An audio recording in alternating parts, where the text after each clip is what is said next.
یہ سب زینو نے جیسے آنکھیں چراتے تیزی سے کہا۔ وہ اس کی ناراضگی کا اظہار تھا۔ وزان دائب کی تیز پرتپش مہکتی سانسیں زینو کے چہرے پر پڑتی اس کا سانس پڑنا مزید دشوار کر رہی تھیں۔ مت کرنا، برداشت نہیں ہوگا مجھ سے۔ اپنی کشادہ ہتھیلی اس کی گردن سے جوڑے گال کو اس کے ہاتھ کے انگوٹھے کی پور سے سہلاتے وزان نے جو محسوس کیا بے جان ہوتے کہہ دیا۔ اوزان نے اس کی شکوہ کرتی آنکھوں پر لب رکھنے چاہے پر وہ اسی لمحہ چہرہ دور کر گئی۔ آپ کی ایک ایک نظر کا مفہوم جانتی ہوں اوزان، کچھ دیر پہلے آپ نے تکلیف دی مجھے۔ زینو کو غم تھا تو اوزان کے خواہ شرمندہ ہونے پر، سوچ سوچ کر پاس آنے پر، حالانکہ وہ اس کے قریب آنے سے پہلے کہاں سوچتا تھا۔ سوری زینو، ابھی عجیب سی کیفیت کا شکار ہوں، چینج کر لو، تب تک آئی جان تمہارے لیے کچھ کھانے کو بھی لے آئیں گی، رو مت۔ اس کے آنسو پونجے وہ نرمی سے اس کے کان کی لو پر جھکتے سرگوشی نما انداز میں بولا، جبکہ زینش نے اپنے آنسو بنا کسی اعتراض کے گھونٹ لیے۔ وہ روبرو ہوا تو اوزان طیب کی آنکھوں میں محبت کے بجائے اپنے لیے رحم دیکھ کر وہ بس مردگی محسوس کرنے لگی، اور اس سے پہلے میٹرز پر رکھے اپنے کپڑے اٹھا کر اس شخص کی آنکھوں میں کرچیاں سی سمیٹے دور ہو جاتی لڑکھڑانے پر اوزان نے بروقتی سے کمر سے جکڑے سنبھالا۔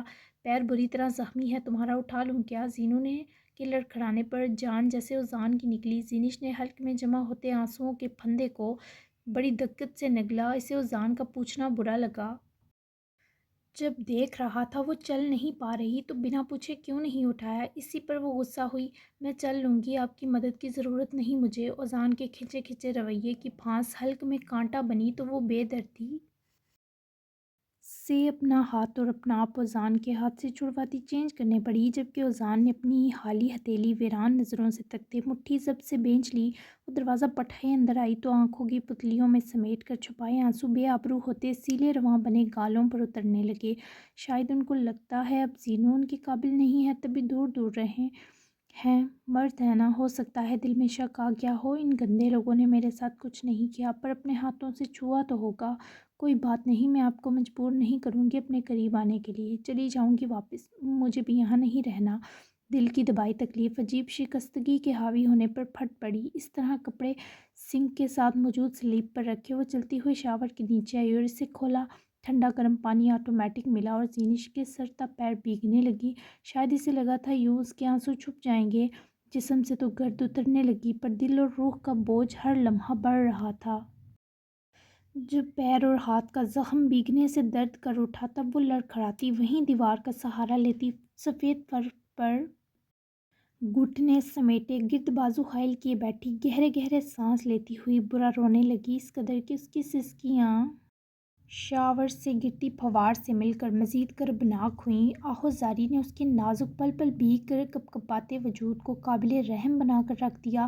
وہ کہاں سکون سے تھا، دھیان زینو کے گرد زنجیر تھا۔